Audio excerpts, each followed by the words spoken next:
장 12절부터 17절까지 읽겠습니다. 12절부터 한 목소리로 읽겠습니다.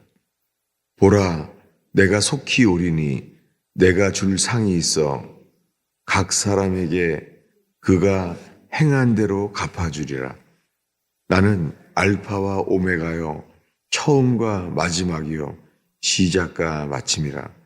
자기 두루마기를 빠는 자들은 복이 있으니 이는 그들이 생명나무에 나아가며 문들을 통하여 성에 들어갈 권세를 받으려 함이로다. 개들과 점성술가들과 음행하는 자들과 살인자들과 우상 숭배자들과 및 거짓말을 좋아하며 지어내는 자는 그 성 밖에 있으리라. 나 예수는 교회들을 위하여 내 사자를 보내어 그것들을 너희에게 증언하게 하였노라. 나는 다 다윗의 뿌리요 자손이니 곧 광명한 새벽별이라 하시더라. 성령과 신부가 말씀하시기를 오라 하시는도다. 듣는 자도 오라 할 것이요 목마른 자도 올 것이요 또 원하는 자는 값없이 생명수를 받으라 하시더라. 아멘. 이 춥고 어두운 이 새벽에 나온 주의 백성들을 예수의 이름으로 축원합니다. 주님의 은혜로 살게 되는 저와 여러분 되기를 축원합니다. 오늘 읽은 말씀은 내가 곧 속히 오리니 내가 줄 상이 있어 각 사람에게 행한 대로 갚아주리라. 여러분, 각 사람이 행한 대로 주님은 갚아주시는 분이에요. 이것이 행위 공로로 구원받는다는 게 아니에요. 조심스럽죠. 행위 공로로 구원받는다는 게 아니라 주님을 사랑함으로 주님이 주인 되시고 그럴 때 우리는 청지기의 삶을 살기 때문에 우리가 힘써서 주인을 사랑함으로 주인이 우리에게 말씀하시는 것을 행하게 된다는 것이죠. 자칫 잘못하면은 십자가에서 주님이 다 이루었다는 말씀만을 강조하는 분들이 보면은요, 아무것도 하지 않아요. 별로 하지 않아요. 그래서 그렇게 한쪽으로만 보게 되면은 율법주의로 보여요. 그것은 외적으로는 전혀 알 수 없습니다. 우리가 주님을 사랑함으로 힘써서 주의 일을 행하게 되는 저와 여러분 되기를 축원합니다. 주님은 행한 대로 갚아주세요. 상 주시려는 분입니다. 그리고 말합니다. 나는 알파와 오메가요 처음과 마지막이요 시작과 마침이라. 나는 이 누굽니까? 나 예수는. 그리고 말합니다. 각기 자기 두루마기를 빠는 자들은 복이 있으니. 여러분, 이 한글 킹제임스를 읽으시는 분은 달랐을 겁니다. 왜냐하면 누군가가 성경을 고쳤어요. 이 한글 개역 개정에는 자기 두루마기를 빠는 자들은 복이 있다고 되어 있지만 이 문자 그대로 번역하고 성경 말씀을 문자 그대로 지켜온 한글 킹제임스는 이렇게 되어 있습니다. 두루마기를 빠는 게 아니라 그의 계명을 지키는 자, 그의 계명을 행하는 자들은 복이 있나니에요. 똑같습니다.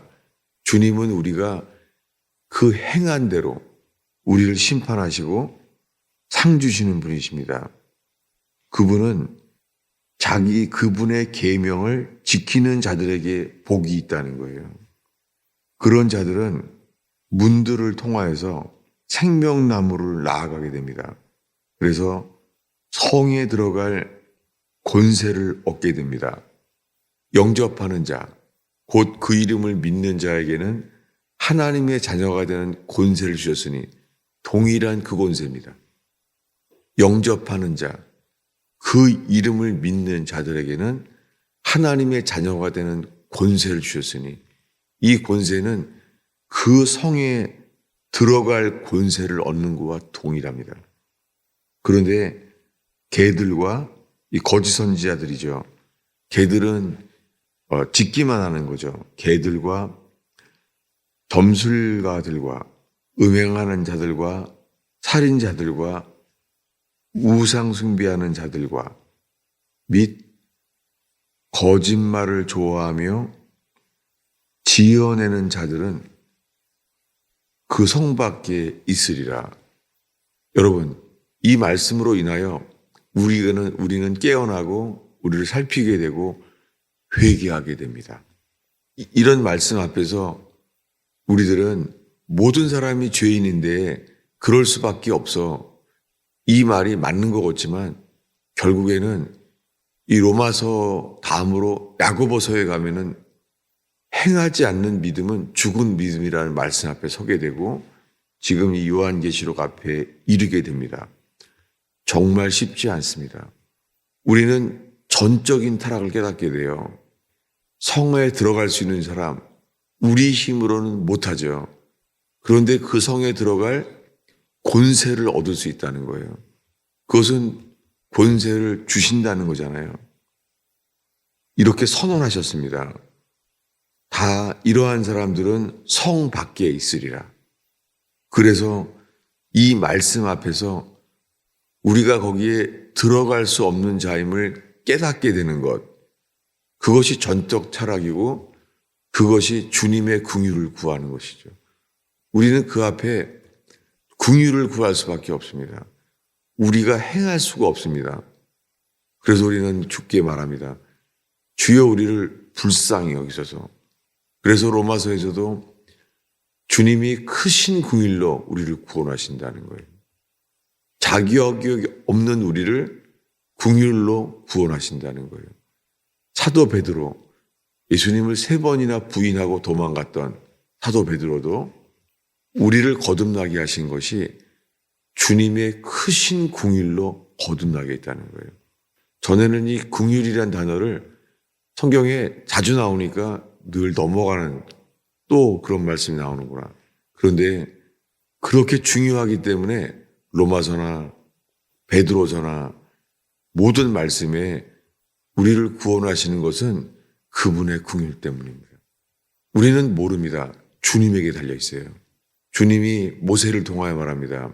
나는 긍휼히 여길 자를 긍휼히 여기고 은혜를 베풀 자에게 은혜를 베푼다는 거예요. 그 놀랍게 자격이 없는 것을 깨닫는 자들에게 주님은 긍휼을 베푸세요. 왜냐하면 전적 무능력, 우리 힘으로는 구원받을 수 없다는 것을 깨닫게 되는 자, 이것을 주님이 긍휼히 여기시죠. 그리고는 이것을 위하여 십자가에 죽으러 오셨습니다. 그분이 이렇게 말합니다. 16절을 읽겠습니다. 나 예수는 교회들을 위하여 내 사자를 보내어 이것들을 너희에게 증언하게 하였노라. 나는 다윗의 뿌리요 자손이니 곧 광명한 새벽별이라 하시더라. 여러분, 성경의 이 마지막 장에, 이 마지막 파트에 주님이 말하기를 나 예수는 교회를 위하여 사자를 보내신다는 거예요. 정말 당신의 교회 위에 당신의 사자를 보내셔서 우리를 깨어나게 하신 줄로 믿습니다. 그리고 말합니다. 이 교회들을 위하여 사자들을 보내서 나는 다윗의 뿌리요 자손이니 곧 광명한 새벽별이라. 저는 어려서부터 뇌출혈로 쓰러질 때까지는 정말 밤체질이었어요. 그리고는 새벽 기도를 중요하게 여겼었기 때문에 새벽 기도를 해왔죠. 그렇지만은 새벽 기도를 하는 것이 체질이 되지는 않더라고요. 근데 바뀐 것이 있어요. 뇌출혈 이후부터 이 말씀이 들어오는 거예요. 뭐냐면 나는 광명한 새벽별이다. 예수님이 말하잖아요. 나는 광명한 새벽별이다. 주님은 자기 자신을 새벽별이라는 거예요. 물론 이 말씀은 재림이 다가올 때에 광명한 태양이 떠오르기 전에 이제 새벽이 다가오는구나. 그것을 알게 되는 사인이 새벽별이십니다. 예수 그리스도께서 재림을 미리 깨어나는 사람들에게 미리 알게 하신다는 것이죠. 광명한 새벽별이다. 이것을 머리로는 알고 있었지만 뇌출혈 이후부터는 정말 새벽을 사랑하게 되었어요. 책임이 아니고 명령이 아니라 새벽별이신 예수님을 사랑하게 됐어요. 이 새벽에 집에서 교회까지 걸어오면서요, 새벽별이 있어요. 마치 그 별이 나에게 말하는 것 같아요. 나는 광명한 새벽별이다. 그 은혜를 얻게 됐어요. 물론 새벽 어시장에서 일하시는 분들, 야근으로 일하는 간호원 하시는 분들, 여러 직업들이 이 도시 문화 속에서 새벽을 지킬 수 없는 분들도 많이 있습니다. 그러나 새벽을 참석하지 못할지라도 이 말씀을 우리가 부인하면은 안 됩니다. 왜냐하면 그냥 주님이 말씀하세요. 나는 광명한 새벽별이다. 정말 싫은 것은 이 북한의 김일성과 김정은까지요, 자기 자신은 이 새벽별이라는 거예요. 이 광명한 별이라는 거예요. 사탄이 이 예수님의 말씀을 취한 것이죠. 빼앗는 것이죠. 예수님은 광명한 새벽별이십니다. 우리가 살고 있는 이 시대에는 주님이 오실 수 있는 세대에 살고 태어나고 있습니다. 청년기 시절부터 은혜를 받고 나니까 우리는 재림 시대를 태어났구나 한 지가 벌써 나는 65세입니다. 그러나 신기한 게요, 이 깨어나게 되면은 이 주님 오실 수 있다는 이 마음이 일어나져요. 특별히 저는 겨울마다 새벽 이 요한계시록을 보게 됐어요. 날씨가 이 추운 이 얼음이 얼게 되면 자동적으로 그날부터 이 겨울이 풀릴 때까지 해마다 이 겨울이면 요한계시록을 읽어왔습니다. 그러면서 들어오는 것은 우리는 어떤 교회일까? 저는 살면서 교회를 지금까지 중학교 1학년 때부터 한 7번째 교회를 살고 있습니다. 제가 죽을 때까지 얼마나 교회를 섬길지 모르지만 교회는 주님의 것이에요. 주님이 피로 사신 교회입니다. 교회는 우리의 것이 아니라 예수님이 피값으로 사셨습니다. 그래서 주님이 이끄시는 그 교회, 그런 교회가 되는 저와 여러분 되기를 축원합니다. 이 계시록에는 7교회를 말씀하십니다. 이 7개의 교회 중에 모두가 될 수는 없죠. 그 7교회 중에 한 교회가 돼가겠죠. 여러분, 예수님이 피로 사셔서 주님이 만들어서 이어져가는, 주께서 세워지는 교회가 되기를 축원합니다. 오늘의 이 마지막 구절입니다. 에베소서입니다. 이번 주에 보고 있었던 말씀입니다. 에베소서 4장입니다. 4장 15, 16절을 읽겠습니다. 오직 사랑 안에서 참된 것을 하여 범사에 그에게까지 자랄지라. 그는 머리니 곧 그리스도라. 그에게서 온 몸이 각 마디를 통하여 도움을 받음으로 연결되고 결합되어 각 지체의 분량대로 역사하여 그 몸을 자라게 하며 사랑 안에서 스스로 세우느니라. 그분은 교회의 머리이십니다. 그분은 사랑 안에서 스스로 세워지게 하십니다. 이 교회가 음부의 권세가 이길 수 없는 교회입니다. 중국이 공산화되고 러시아가 공산화되는 이 마지막 때에 이 100년 동안 지금 하나님이 없다고 하는 이 붉은 용을 보고 있습니다. 하나님이 없다고 하는 이 거짓의 용이 온 나라를 장악하고 있습니다. 주님은 언제나 우리에게 말합니다. 중국의 지하교회, 이 북한의 지하교회, 러시아의 시베리아의 지하교회, 그들을 통하여 말씀하십니다. 이 반석 위에 교회를 세우리니 음부의 권세가 견딜 수 없으리라.